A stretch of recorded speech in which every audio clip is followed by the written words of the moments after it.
Hello guys. तो चलिए start करते हैं आज हम कि फर्स्टली कि हमें अगर नेटवर्किंग की लैब्स करनी है तो फिर हमें इम्यूलेटर और सिमुलेटर कैसे इंस्टॉल करना है। सो फर्स्टली मैं चलता हूँ आज पीनट लैब इंस्टॉल करता हूँ, पीनट लैब 4।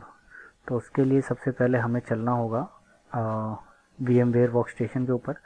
तो बेसिकली अभी मेरे पास एक VMware work station के ऊपर 4 पीनट लैब 6.0 चल रहा है।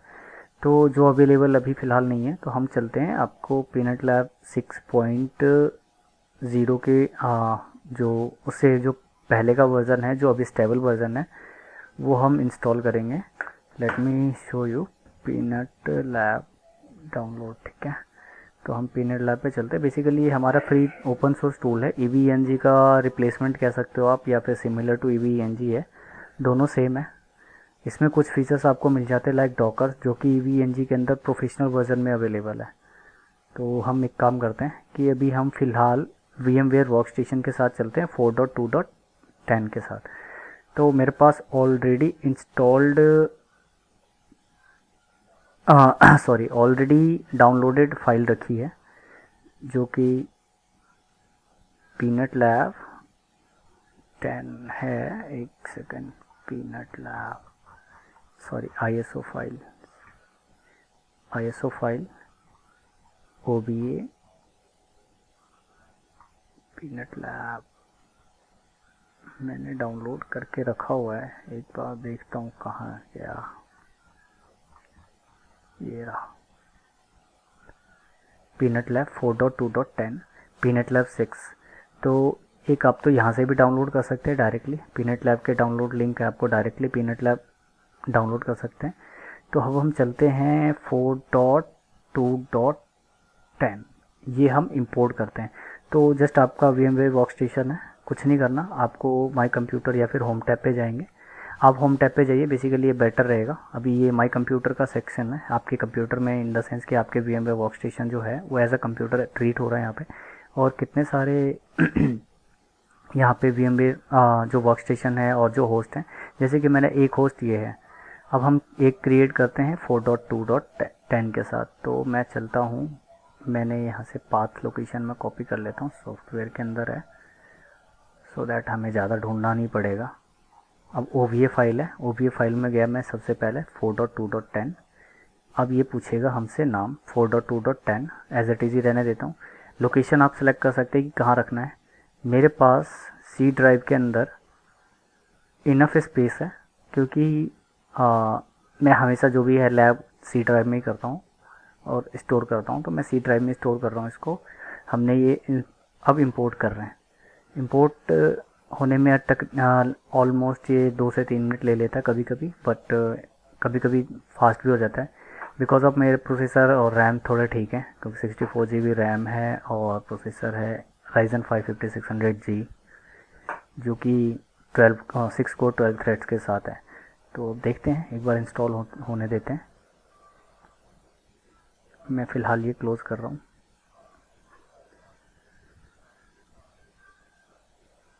और हम चलते हैं यहाँ पे, ये इंपोर्ट हो गया। अब इसमें हम कुछ बेसिक सेटिंग्स करेंगे, जैसे मेमोरी है, प्रोसेसर है और डिस्क है, और दो ऑप्शंस और भी हमारे पास अडेप्टर्स के। तो फर्स्टली मैं चलता हूँ एडेप्टर के साथ। तो एडेप्टर के साथ क्या है कि हम एडेप्टर यूज़ करेंगे सिंगल एडेप्टर। तो मैं फर्स्ट वाले को ब्रिज करता हूँ, सेकंड वाले को नेट कर देता हूँ, और प्रोसेसर हम ले लेते हैं 4 कोर की बजाय मेरे पास 8 कोर प्रोसेसर ले लेता हूँ, क्योंकि ऑलरेडी मेरे पास 16 कोर का प्रोसेसर है। लेट मी शो यू वो भी आपको टास्क मैनेजर, सो दैट आपको कंफर्म करा दूँ एक बार। ये है परफॉर्मेंस, Ryzen 5 5600G 12 कोर का प्रोसेसर है। हमने 8 कोर ले लिया, 4 कोर हमने विंडोज़ के लिए छोड़ दी, so that in case Windows को हमें कुछ करना हो तो हम इजीली करा सकते हैं। ठीक है, इसको यहीं पे मिनिमाइज़ करते हैं। और 8 GB रैम था, और हमारे पास ऑलरेडी आप देखोगे तो मेरे पास रैम है 64 GB, जिसमें मेरे पास अभी यूज़ हो रहा है अराउंड 8.8 GB। तो हम इसको 16 GB का रैम दे देते हैं इन केस, क्योंकि हमें नेक्स्ट में फ्यूचर में भी कुछ लैब्स करनी है। अब ये सेव हो गया। अभी हमने हार्ड ड्राइव सिर्फ 100% का रखा है, बिकॉज सॉरी 100 GB का रखा है, क्योंकि अभी फ़िलहाल हमने ज़्यादा कुछ इसमें इंस्टॉल नहीं करना है। अगर आपको अपग्रेड करना है ये कुछ, अभी हम फ़िलहाल ऐसे ही रहने देते हैं। इसको हम ऑन कर रहे हैं। अब ऑन, ये ऑन भी ऑलमोस्ट 2 से 3 मिनट में हो जाएगा, क्योंकि फ़र्स्ट टाइम इंस्टॉलेशन के बाद ये ऑन हो रहा है। और ये भी होता है कई काफ़ी टाइम आपका इजीली और सुपर फास्ट चल जाता है। तो पीनट लैब ये ऑन हो रहा है। आपको अच्छा खासा ग्राफिकल एक्सपीरियंस मिलेगा इसमें। एक बेनिफिट है यहाँ पे डॉकर का और hot plugins. In the case जैसे कि हम नॉर्मली नेटवर्क डिवाइसेस को ऐड करते हैं, आईपी एड्रेस हमें मिल गया, नेटवर्क डिवाइस ऐड करते हैं तो हमें जैसे एज इट इज़ मिल जाता है TTP:/192.12, I think it was 12। सो अब क्या करना है, फर्स्ट टाइम हमें सेटअप करना है ऑनलाइन मोड। पहले आपको ऑनलाइन मोड करना ही करना है, उसके बाद आप चाहो तो ऑफलाइन मोड सेटअप कर सकते हो। तो ऑफलाइन सेटअप करने के लिए अभी हमें सबसे पहले ऑनलाइन करना होगा। Online is must. अगर आप करते हो तो आपका बेनिफिट ये रहेगा कि आपके यूज़र से लॉगिन हो जाएगा। आपको एक यूज़र आईडी और साइन अप कर लेना है। यूज़र आईडी क्रिएट कर लेंगे, मैं आपको बाद में दिखाऊंगा नेक्स्ट दूसरे वीडियो में कि यूज़र आईडी सेटअप कैसे करते हैं नॉर्मली। और यूज़र आईडी सेटअप अगर आपने कर रखा है और आपके डिवाइस से सेम मिल रहे हैं, जैसे आप यहाँ पे चलते हो, माई प्रोफाइल पे चलते हो, प्रोफाइल में आपको दिखा देगा कि आपने कितनी डिवाइसेस के अंदर एक्सेस कर रखे हैं। तो यहाँ पे आप चलते हैं, user name, email, lab on demote, devices options दिखता है यहाँ पे बेसिकली। अभी फ़िलहाल मुझे दिख नहीं रहा। अकाउंट्स देखता हूँ मैं। अभी फ़िलहाल एक एक के साथ मैप्ड है। ये बॉक्स है जो मेरा अभी उस बॉक्स का नंबर है, ठीक है। एक्सेस टाइम है अभी फ़िलहाल एक के साथ है, और टोटल बॉक्सेस मैंने कितने एक्सेस कर रखे हैं इससे ये आपको यहाँ पे दिखा देगा। अभी मेरे को किस किस बॉक्स से हटानी है हटा सकते हैं हम। लाइसेंस जो है हमारे पास, लाइसेंस फ्री है क्योंकि इसकी ज़रूरत है नहीं। ऑलमोस्ट हम 128 बॉक्स यूज़ कर सकते हैं। तो बेसिकली ये जो मेरा यूज़र है ऑलरेडी 4.6.0.0 के साथ, और सॉरी ये दोनों जो वर्ज़न है ये दोनों सेम है। ये 3 अलग अलग डिफरेंट वर्जन है। 4.2.10 के साथ भी इंटीग्रेटेड है, तो इनकेस हमें ऐसी ज़रूरत नहीं पड़ेगी। अदरवाइज़ आप नॉर्मल जाइए पीनट लैब के ऊपर, होम पे जैसे आप क्लिक करेंगे आपको एक अकाउंट का ऑप्शन आएगा। अकाउंट आप क्रिएट कीजिए और इजीली आप कर सकते हैं। जैसे डाउनलोड पे जाएंगे आपको दिख जाएगा यहाँ पे अकाउंट का ऑप्शन आता है, तो अकाउंट आप क्रिएट कर सकते हो। अब चलते हैं वापस से 2.12 के ऊपर। अब हम चेक करते हैं कि ये कर कैसे रहा है। ये फर्स्ट है आपका रूट टैब है, ठीक है। इसमें आपको कुछ नहीं है और इजीली आपको दिख रहा है कि हमारा सिस्टम हो गया, सिस्टम लाइव है और अप एंड रनिंग है। सबसे पहले आपको मैं दिखाता हूँ कि हमने जो कॉन्फ़िगरेशन लिया था, जो हमने ये वाले कॉन्फ़िगरेशन ले रखे हैं। होम टैब पे क्लिक करते हैं, सॉरी एक काम करते हैं, हम इसका फुल वर्जन लेता हूँ मैं। ये एक्सपेंड करते हैं पीनट लैब वी, इसको हटा भी सकते हैं, VM सेटिंग्स। अब हमने जो ले रखा है 16 GB रैम, 8 कोर प्रोसेसर और 100 GB डिस्क। अब इसको वेरीफाई करना है तो आपको नॉर्मली कहीं भी नहीं जाना। सिस्टम सेटिंग, सिस्टम स्केल और system status, sorry system mode, status and settings. तो हम चलते हैं स्टेटस के ऊपर। स्टेटस में हमें दिखा देगा हमने 8 कोर प्रोसेसर लिया है, 16 GB रैम, ये स्वैप मेमोरी है जो 4 GB का ले रखा है इसमें बाय डिफ़ॉल्ट, ठीक है। और 97 GB 3 GB इंस्टॉल कर रखा है, तो 10% यूज़ हुआ है। कुछ चीज़ें थोड़ा बहुत ऊपर नीचे दिखा सकता है, ज़्यादा फर्क नहीं पड़ेगा। कभी कभी रैम आपको 15 पॉइंट समथिंग दिखाएगा, 15,000 कुछ MB दिखाएगा। ये हो गया सिस्टम स्टेटस। अब सिस्टम मोड है, आपने सिस्टम मोड अभी, जैसे कि ये मेरा अकाउंट है ऑनलाइन और ऑफलाइन आप यहाँ से कर सकते हो। बट आप जैसे आप पता है नॉर्मली हम हमेशा इंटरनेट से कनेक्टेड हैं आज की डेट में, तो पहले की तरह है नहीं कि आपको हर बार इंटरनेट के लिए अलग से कुछ चार्जेस करने हैं। अब तो इजी पड़ता है इंटरनेट, तो आप कुछ मत करो, आप इजीली यहाँ से कर सकते हो। ऑनलाइन मोड ही रहने दो, ठीक है। थर्ड ऑप्शन आता है सिस्टम सेटिंग। सिस्टम सेटिंग्स में क्या होता है कि कई बार हमें कुछ डिवाइसेस इंपोर्ट करते हैं और उसके बाद उसके परमिशंस फिक्स करने हैं, या फिर हम बैकएंड में नहीं पता, कमांड नहीं आती है, कुछ और बात है, कमांड आपको मिल नहीं रहा, तो आपके पास ऑप्शंस यहाँ पे मल्टीपल चीज़ें मिल जाती हैं, आप बंद नहीं कर पा रहे हो। जस्ट आप लैब को क्लोज़ कीजिए, यहाँ पे आइए सिस्टम सेटिंग्स के ऊपर। आप यहाँ से स्टॉप ऑल नोट्स, जितने भी नोट्स इनसाइड में चल रहे हैं सब बंद हो जाएंगे। फिक्स परमिशन, लैंग्वेज भी सेलेक्ट कर सकते हो। ऑटो करना है डिफ़ॉल्ट कंसोल, ऑटो, नेटिव और HTML। तो ऑटो में रखते हैं नहीं, फिलहाल में हम HTML में चलेंगे, मैंने HTML कर दिया। HTML कंसोल ओपन करना है, नहीं करना, अभी ये सारी चीज़ें हैं, हम फिक्स परमिशंस वगैरह कर सकते हैं। यहाँ पे आपको फोल्डर्स दिखा देगा, फोल्डर्स के परमिशन दिखा देंगे। आईपी एड्रेसेज अगर कोई प्रॉक्सी सर्वर लगा रखा है बीच में कि इन केस आपका ट्रैफिक वहीं से मूव होकर के जाए, वो चेक करे, वेरीफाई करे कि लेजिटिमेट ट्रैफिक है या नहीं, तो एक वो भी ऑप्शन है। ठीक है। और डाउनलोड लैब्स जो है, अगर आप डाउनलोड लैब्स पे जाते हो तो ये आपका लैब खोलेगा और आपको दिखा देगा कि ये चीज़ें हैं लैब। ठीक है, ये डाउनलोड्स आप कर सकते हो। सेल योर ऑन लैब, जैसे कि मैंने कुछ लैब बनाई रखी होंगी तो मैंने डाल रखा है, लेकिन अभी वेटिंग फॉर अप्रूवल चल रहा है, तो ये अभी फ़िलहाल वेट नहीं हुआ। जैसे CCNP सिक्योरिटी FTD का है, फोर्ट सिक्योरिटी है, प्राइवेट VLAN का लैब्स हैं, तो अभी ये अप्रूव नहीं हुई है। मैं ट्राई करूँगा कि इसको अप्रूव करवाया जाए as soon as possible, so that कि डायरेक्टली आप यहाँ पे करो और डाउनलोड करोगे तो आपको मिल जाएगा। जैसे कि और भी ये लैब्स हैं, जैसे अब मैं सपोज़ करते हैं हम कि गेटवे लोड बैलेंसर, इसमें हम नॉर्मल चलते हैं, VLAN सर्च करते हैं, गो टू स्टोर, हम चलते हैं VLAN। ठीक है, अगर हम VLAN पे चलते हैं तो हमें एक नॉर्मल सा VLAN का लैब मिल जाएगा।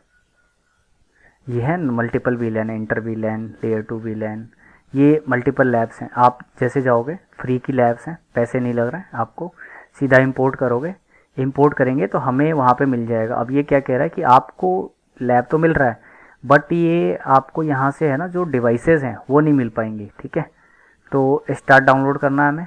The following description uploaded by the peanut lab, it's not responsible for the content और रिलेटेड इशू। ठीक है, कोई दिक्कत नहीं है, हमें चलते हैं, पब्लिश्ड है ऑलरेडी, स्टेटस पब्लिश्ड है। Layer 2 VLAN 100% success, go to lab. अभी तक हमारे पास कोई लैब नहीं था रूट में। ठीक है, यहाँ पे देखो अभी कोई लैब नहीं था, लेट मी रिफ्रेश इट। अब हमारे पास एक लैब सेक्शन आ गया। अब हमने जो लैब डाउनलोड किया UNL, ये लैब लाइव है और ये लैब हम यहाँ पे देख पा रहे हैं। ठीक है, एक काम करते हैं, हम लैब के अंदर चलते हैं, इसमें अब हम देखते हैं कि वीकनेस क्या क्या है। हमने लैब को ओपन किया।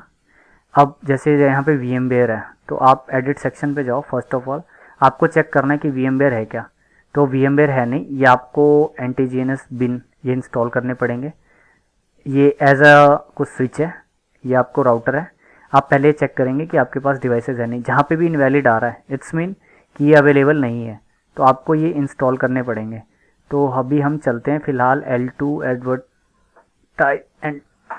एडवांस एंटरप्राइजेज़ के साथ चलते हैं। हम पहले ये वाला इंस्टॉल करके देख, चलो ये वाला भी ठीक है। अब यहाँ पे VPC कहाँ हो, अगर ये VPC है, ये VPCs हैं, ठीक है, ये अवेलेबल होती हैं बाय डिफ़ॉल्ट, तो ये VPC है। और ये क्या डॉकर है, ये भी ये भी एक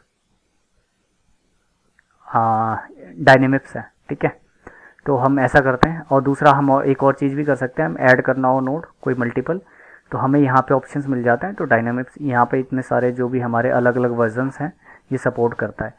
अब यहाँ पे सोर्स फायर है। ठीक है, चलो कोई नहीं, हम एक काम करते हैं कि इसमें हम एक डायरेक्टली इंस्टॉल करते हैं, इसमें से किसी भी एक लेते हैं, L2 एडवांस एंटरप्राइजेज। इसके लिए हमें करना क्या है, आपके पास दो ऑप्शंस हैं, या तो आप SSH लेकर के करो या फिर आप पहले डाउनलोड करो और उसके बाद करो। तो मैं SSH लेकर के करता हूँ, क्योंकि SSH मुझे हमें एक बार वो भी करना है, .2.12। SSH करने से हमें बेनिफिट ये मिलेगा कि हमारा काम थोड़ा इजी हो जाएगा। तो ये रहा रूट, पासवर्ड है PNET बाय डिफ़ॉल्ट। तो यहाँ पे द रूट पासवर्ड अगर आपको सेट करना है तो करो। तो आप, मैं दोबारा से डाल रहा हूँ पीनट, क्योंकि बार बार याद नहीं रहता। अब IP एड्रेस कहाँ से लेना है, DHCP से। ठीक है, उसने स्टैटिक कर लिया, क्योंकि मेरा जो DHCP सर्वर है वो 12 आवर के ऊपर सेट है। ठीक है, कनेक्शन रिबूट हो गया। अब आप देखोगे ये भी रिबूट हो रहा है, क्लोज हो जाओ, ये रिबूट हो रहा है। ठीक है, अभी जैसे अप होगा फिर हम दोबारा से एक्सेस करेंगे, हम वहीं पहुँचेंगे। ये अभी रीस्टार्ट सेशन होने देते हैं। नेटवर्क कनेक्शन इंटरप्टेड, तो इसमें भी कुछ मिला नहीं हमें। ये आ गया वापस से रीस्टार्ट दोबारा से, क्योंकि इसकी की जनरेट हुई है, हमने दोबारा कॉन्फ़िगर किया था। हो गया df-h। आप यहाँ पे भी देख सकते हो कि आपको 97 GB का स्पेस मिला है। और टॉप लिनक्स के अंदर कमांड है जो आपको दिखा देगा 16 GB का KB का मेमोरी है, ये KB में कन्वर्ट करेंगे। एक काम करते हैं, इसको करते हैं KB इंटू GB। ये देख ये किलो बाइट्स है, ये लो 16.4 गीगाबिट। कुछ इसने स्वैप मेमोरी का साथ रखा होगा और कुछ ऐसे ही है, तो 416 GB का है एटलीस्ट, ठीक है। अब आप एक काम करते हैं, हम यहाँ पर रिफ्रेश करते हैं, ठीक है। अब हम जैसे कि हमें ये वाला iOS डालना है, तो L2 एडवर्टाइज्ड, ठीक है, control C cd/opt unit lab add-ons. यहाँ पे आप चेक करोगे तो आपको डायनामिक्स IOL और QEMU मिलेगा। तो L2 एडवर्टाइज जो है ये है डायनामिक्स, cd/डायनामिक्स। यहाँ पे अभी कोई इमेज नहीं है, ठीक है। अब आपको अगर इमेज डाउनलोड करनी है, एक नॉर्मल सा सिंपल सा वेबसाइट है, ड्राइव डॉट एक्चुअल में labhub.eu.org है, ठीक है। बट मैं ड्राइव यूज़ करता हूँ, मेरे यहाँ लोकल में ड्राइव का जो बैंडविड्थ है वो अच्छा खासा दिखता है और इजीली फास्टर है हमारे यहाँ पे। तो डायनेमिक्स में चलते हैं, डायनेमिक्स में नहीं है तो हम चलते हैं यहाँ पे, हम देखते हैं ILOQEMU के अंदर है क्या L2, सिस्को L2 ILO के अंदर होना चाहिए, सॉरी IOL बिन फाइल, या करेक्ट। सो अभी हम देखते हैं कि कौन सा वाला है हमारे पास। अभी हमारे पास L2 की 2-3 इमेजेस हैं, एक आयरन है, एक ये है और एक आयरन और है। तो ये वाला कौन सा है, आयरन 2015-11-03 2015-11-03 सिमिलर डालना है। आप जस्ट करो कॉपी लिंक, अब जाओ आप पुट्टी के ऊपर, पुट्टी पे गए, आप लिखो wget। और इसमें एक फ़ायदा ये भी है कि अगर मैं ड्राइव से लेता हूँ ना तो सिर्फ मुझे इमेज ही मिलेगा, और नॉर्मल वेबसाइट से दूसरी, और मैं इसके और भी जो 2-3 वर्जन है अगर वहाँ से लेते हैं हम, तो फिर हमें है ना उसको दोबारा से रीनेम करना होता है। वापस रीनेम करने से बेटर है कि मैं यहीं से यूज़ करता हूँ। अभी जैसे मेरा बैंडविड्थ है 10 Mbps की डाउनलोड स्पीड आती है, तो ये मेरे लिए बढ़िया है। अभी ये देखो कि आपको यहाँ पे ये जो है बिन फाइल ये दिख तो रही है, लेकिन अभी वहाँ शो नहीं कर रहा होगा, बिकॉज ऑफ रीज़न है कि फिक्स परमिशन करना है। तो आप फिक्स परमिशन आप यहाँ से हिट करो, कोई दिक्कत नहीं है, फिक्स परमिशन हो गया। ये चेक करो, अब दोबारा से आप ls कमांड चलाओगे, ये ग्रीन हो गया, इट्स मीन कि अब ये लाइव है और हमारे यूज़ के लिए अवेलेबल है। अब हम एक काम करते हैं, इसको रिफ्रेश करते हैं, ब्राउज़र को हमने रिफ्रेश किया, अब ये अवेलेबल हो जाना चाहिए था, नहीं हो रहा है। Restart web services, restart database, कभी कभी चीज़ें फंसती हैं, कोई टेंशन की बात नहीं है, छोटा सा चीज़ है, आपको एक बार बस वो गो थ्रू हो लेना है, ठीक है। हमने रिस्टार्ट कर दिया, हम दोबारा चेक करते हैं कि ये अवेलेबल क्यों नहीं हो रहा। एक सेकंड, अगर ये अवेलेबल नहीं हो रहा है तो हमें कहीं दिखा रहा है क्या, VPC में नहीं आ रहा है। L2 एडवर्ड दिखना तो चाहिए यहाँ पे। क्लोज करते हैं लैब, डिस्ट्रॉय लैब, ठीक है। L2 ओपन, छोटी मोटी इशूज़ हैं, ये कभी कभी आएंगी, हमेशा नहीं आती। ये फर्स्ट टाइम ही आपको मिलेगा, बाकी टाइम नहीं मिलेगा। देखते हैं कि कहीं आया है क्या ये Docker VPC Docker IO, okay इसमें नहीं दिख रहा है। L215.iron, ऐसा नहीं होना चाहिए, जनरली होता नहीं है, कुछ इशू है क्या। तो ये सॉरी डायनेमिक्स में नहीं था ना, ये कहाँ है, IOL बिन के अंदर है, इसलिए हुआ ये। तो RM-L2 LS डिलीट कर दिया, CD/IOL के अंदर बिन LS।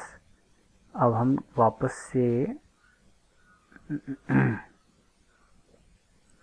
wget कमांड है, हम एज इट इज़ एग्जीक्यूट करा देते हैं और उसके बाद फिक्स परमिशन चला देंगे। यहाँ से वो फंसती नहीं है चीज़ें, कभी कभी गलत जगह डाल कोई आप इमेज इंपोर्ट कर देते हो तो उस टाइम भी फंस जाता है।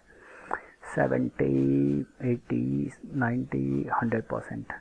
अभी देखते हैं हम LS, अभी भी सेम है, जो लाइव है फिक्स परमिशन के बाद वो आपको लाइव दिखा रहा है। अब ये चलते हैं देखते हैं, अब कैसे नहीं दिखेगा, अब क्यों नहीं दिखेगा, दिख रहा, यस करेक्ट। सो अब हमारे पास हो गया ऑप्शंस। अब हम चेक कर लेते हैं कि VPCs हैं क्या ये, या यस वर्चुअल PCs हैं। और ये वाला इमेज अगर अवेलेबल है तो मैं डालता हूँ 15T1 NT-GNS3। तो यहाँ पे हम कोई ढूंढते हैं NT-GNS3, यही है क्या, i86 LB Linux NT-G 1.T 1.T, या करेक्ट। तो ये वाला है। अगर हम इसको हम इंपोर्ट कर लेते हैं तो हमारा काम थोड़ा और इजी हो जाएगा। wget, ये हो गया। एक फिक्स परमिशन की कमांड भी आती है जो आप इजीली एग्जीक्यूट करा सकते हो। तो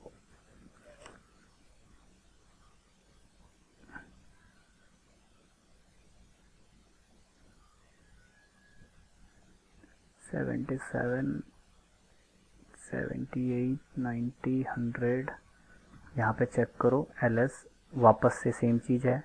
अब आपको कुछ नहीं करना, जस्ट आप एक काम करिए, यहाँ पे फिक्स परमिशन की या तो कमांड चलाइए या फिर आप लैब क्लोज करिए। उसके बाद आप नॉर्मली चलिए आप कर सकते हैं। बाकी मैं फिक्स परमिशन की कमांड चलाता हूँ। मैंने चला दी, ये लाइव हो गया। Yes, let's go, refresh the browser. Yes, now it's available here. ये अवेलेबल है, ये अवेलेबल है, ये अवेलेबल है और ये अवेलेबल है। मतलब अब एक राउटर हो सकता है कि ये भी अवेलेबल है। क्या गुड, हमारे पास सारी डिवाइसेस इस डिवाइस के अकॉर्डिंग, इस लैब के अकॉर्डिंग, VLAN सिक्योरिटी के अकॉर्डिंग जो भी है वो अवेलेबल है। अब आपको यहाँ पे जो प्री बिल्डेड लैब है उसमें एक फीचर्स मिलेगा कि आप इजीली आप ये देख पाओगे कि क्या क्या आपको चीज़ें मिल रही हैं। अब जैसे आपको यहाँ पे देखोगे कि आपको इजीली लैब कैसे कॉन्फ़िगर करना है, क्या करना है, सारे टास्क मिल रहे हैं। आपको एक फीचर्स और मिलता है यहाँ पे, बहुत अच्छा फीचर है, उसको बोलते हैं टाइमर। तो आपके पास फिजिकल है या स्टार्ट करना है, स्टार्ट करोगे तो ये टाइम स्टार्ट कर देगा। जैसे कि आपको फिनिश कर देते हैं, हमें मतलब अभी स्टार्ट किया था तो आपको 1 घंटे में कंटिन्यू करनी है। अब ये डिवाइसेस क्या है ना कि ये तो नॉर्मली अप हो जाती है, VLANs है और ये VLANs है, ये सेंट्रल है, ये कोर स्विच है, ऐसा चीज़, ये राउटर है, ये डेटा सेंटर है। कॉन्फ़िगरेशन कैसे करनी है ये सारी चीज़ें यहाँ पे है कि आपको कौन सी चीज़ पे कैसे करना है। जैसे कि आपके पास राउटर 1 है, ठीक है, आप इसको यहाँ ले लो, राउटर 1 है, राउटर के 1 के ऊपर ये कॉन्फ़िगरेशन करनी है, राउटर 1 के ऊपर ये कॉन्फ़िगरेशन करनी है, ये VPC के ऊपर कॉन्फ़िगरेशन करनी है, राउटर 1 के ऊपर कॉन्फ़िगरेशन करनी है, स्विच के ऊपर क्या कॉन्फ़िगरेशन करना है एज इट इज़। तो हम ये करेंगे नेक्स्ट में कभी जब हम VLAN की लैब करेंगे। फिलहाल मैं आपको एक डिवाइस अप करके दिखाता हूँ। ये जब डिवाइस अप करते हैं, अब हमने क्या किया था, लास्ट में हमने HTML कंसोल चूज़ किया था, ठीक है, करेक्ट। तो हमने HTML कंसोल चूज़ किया था। तो एक काम करते हैं, हम वापस से इस लैब के ऊपर HTML कंसोल इनेबल करते हैं। अभी हमारा क्या हुआ क्योंकि बार बार हम नहीं चाहते कि बाहर जाएं, इस ब्राउज़र से बाहर जाएं। तो मैंने HTML कंसोल को इनेबल किया, ये रहा मेरा HTML कंसोल, ठीक है। अब ये राउटर अप हो रहा है, एक बार अप होगा, ये अप हो गया। इनेबल, पासवर्ड ऑलरेडी डला हुआ है इसलिए मैं लॉगिन नहीं कर पा रहा हूँ। As per the lab, what is the password, Cisco 123 I think. Enable, मुझे ऐसा लग रहा है कि सिस्को 123 होगा। Ah ah ah ah ah password C1SC0123। ये आई थिंक पेस्ट करने नहीं देगा आपको, ठीक है, C1SC0123। ये वैसे मेरा भी बढ़िया पासवर्ड है,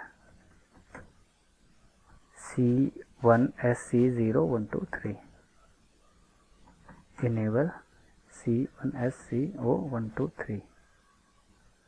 ओके, ज़ीरो नहीं है, C1SC0123 हो गया लॉगिन। सो कन्फिगर टर्मिनल, तो सो रन, ये आपको दिखा दिया इसने, सारी चीज़ें कन्फिगर कर रखी है। तो ये होता है जनरली हमारा लैब कैसे इनेबल करना है और कैसे इंस्टॉल करना है, कहाँ से डाउनलोड करना है। तो फर्स्ट लिंक है ये, अगर आपको डाउनलोड करना है पीनट लैब, नॉर्मली आपको कहीं नहीं जाना, फर्स्ट जाना है, आप चले जाओ पीनट लैब की वेबसाइट पे, peanutlab.com, वहाँ पे फिर डाउनलोड। ठीक है, एक तो ये हो गया, आपका लैब डाउनलोड हो जाएगा। VMware वर्कस्टेशन अभी 17 है रिलीज़ में, बट आप 16 भी यूज़ कर सकते हो। इसमें आपको 30 डेज़ का ट्रायल लाइसेंस मिलेगा। इसके अलावा एक और चीज़ है कि अगर आपको यूनिट लैब के लैब्स में और बाकी चीज़ें इंपोर्ट करनी है तो ये वाला है हमारे पास, जिसको बोलते हैं unetlab.eu.org। ये है एक वेबसाइट जहाँ से हम फ्यूचर में जब भी लैब करेंगे तो हम यहाँ से डिवाइसेस इंपोर्ट करेंगे। डिवाइसेस टाइप 3 होंगी हमारे पास। पहला है डायनामिक्स, दूसरा है बिन फाइल, और तीसरा है हमारा QEMU। एक और ऑप्शन है डॉकर। तो डॉकर कैसे आएगा वो हम नेक्स्ट टाइम देखेंगे। Thank you for watching this video. अब एक काम करिएगा, फटाफट लाइक, सब्सक्राइब एंड शेयर करिए इसको। ये हमारा फर्स्ट वीडियो था। अब हम CCNA की बैच स्टार्ट करेंगे जल्दी से जल्दी, और सारी वीडियो यहाँ पे आपको मिलती चली जाएंगी। जो भी होगा फ्यूचर में, जो भी है, जो भी इशूज़ होगी वो आपको कमेंट करिए, और डायरेक्टली आप चैट भी कर सकते हैं। और आपको एनरोल करना है CCNA के लिए तो ये हमारी वेबसाइट है networkingscholar.com। आप यहाँ पे जाइए, कोर्सेज में जाइए इजीली, और करना कुछ नहीं है, जस्ट आप एक व्हाट्सएप पे हाई करिए, हम आपको कांटेक्ट करेंगे और हम हेल्प करेंगे कि कैसे क्या करना है। आप इनरोल कर सकते हो easily. Enrol for CCNA, enrol CCNA course, CCNA का लाइव बैच फ्री है, तो आप इजीली जा कर के वहाँ से एनरोल कर सकते हो। अभी हमने टेस्टिंग की थी कल कि हमारा आ रहा है कि नहीं, तो अभी फ़िलहाल मेरा दिख रहा है और मैं ही इंस्ट्रक्टर हूँ, रमेश शर्मा। तो ये देखेंगे आप, आपको मिलता चला जाएगा। सारे कंटेंट यहाँ पे फ्री के अवेलेबल हो जाएंगे, इंक्लूडिंग जो भी डिवाइसेस हैं वो आपको हम लिंक प्रोवाइड करा देंगे और ईजिली। और आपको कभी भी एक्सेस चाहिए लैब का या कुछ, तो फिर उसके लिए भी हम आगे फ्यूचर में प्लान कर रहे हैं, तो आपको ईजिली मिल जाएगा। Thank you for watching this video. Bye.